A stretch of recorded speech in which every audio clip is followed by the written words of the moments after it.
Okay, in this video I'm going to show you how to make some spring bingo cards using software called Bingo Card Printer, which you can download from bingocardprinter.com. Okay, this is the initial screen of the software, and I click Create New Bingo Card Project, and I have a choice of what kind of bingo cards I'd like to create. I can start with blank ones, which I enter my own words on, alphabet, numbers, school subjects like English, or math, or history, geography, events like birthdays and baby showers, bridal showers, holidays such as 4th of July, Christmas, Canada Day, and so forth. But if I go to, I might have to scroll across here to the time section, I can see seasons and I can choose spring. Now I then simply select that item and then either double click on it or select it and click OK. And here's my list of words for my spring bingo card. Now initially the words are in the order that the template provides, which in this case is alphabetical order. I can also delete items that are unwanted, so for example if I don't want to have daffodil I could delete that item, and I can add items, so for example I could add Easter egg. The new items will appear at the bottom unless I resort into alphabetical order. Okay, so that's how I prepare my item list. I can add a lot more items if I want to, or stick to the items that were provided.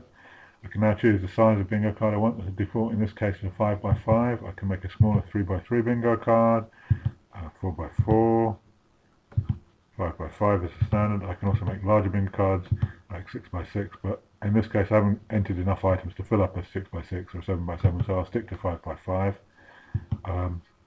I can also choose whether or not to have the heading on the bingo card, and I can change the wording, and I can change whether or not to have this free space in the middle, and also again what words it might say in there. I can also change the colors and fonts of the bingo card, but we will, for example, I'll change the colors. Let's make the squares light green and maybe a checkerboard pattern with light blue, and the free space color in the middle, let's also make that maybe dark green, and we'll make the heading also a kind of dark green.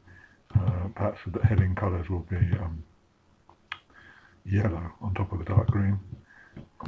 And the lines, we can change the lines as well. We could perhaps have dark blue lines. Okay, so I'm now going to create my spring bingo cards with my colourful choice of colours, and I'm now ready to print. Now in this case the words are in the same order as in this window, alphabetical order in this case, in the example, but in the real bingo cards you'll see that they'll be randomly arranged with different words, and so that every bingo card is different. Okay, the options that concern printing here are on the right hand side. Print call list, that basically adds an extra sheet when I'm printing, which is a list of these words in a random order. It's very useful if you're using bingo cards in a classroom situation or something like that, because then you can have a piece of paper to refer to. You don't need to print it, you can simply uncheck it if you don't want it. Obviously, if you don't have a call list, you'd have to somehow choose the items in the game if you're the bingo caller.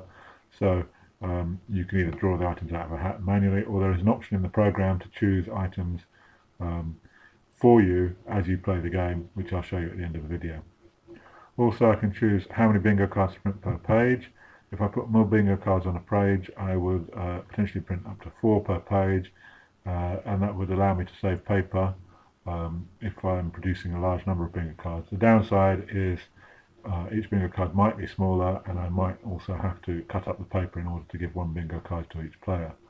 So it's your choice here how many you want to do. I'll stick to 1. And then how many bingo cards do I want to print?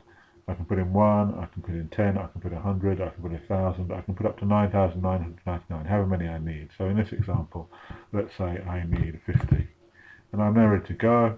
I would now click print, but I'll click print preview so you can see on screen what the bingo card would look like. Okay, the first page is the call list that I mentioned earlier, the list of words in a random order, as you can see. If I zoom out so you can see the whole page, and you'll see the first bingo card. There you are, with the words randomly shuffled around. And if I do next page, the second bingo card is different, and if I do next page, the third page is different, and all the bingo cards that I've prepared will be different. So it's a very quick way to produce large numbers of custom bingo cards, as you can see. Okay, I'll just show you this option that I mentioned. as an alternative to the call list is to use this option here called call game.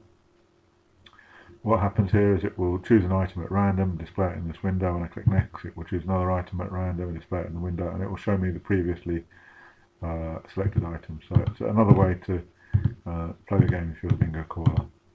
So that's basically it. If you go to bingocardprinter.com, you can download a free trial version of the software, try it out, see how you like it, and if you do like it, register to get the full version. So that's it, bingocardprinter.com. Go to the website, download it, try it out. It works on all recent versions of Windows. Thank you very much.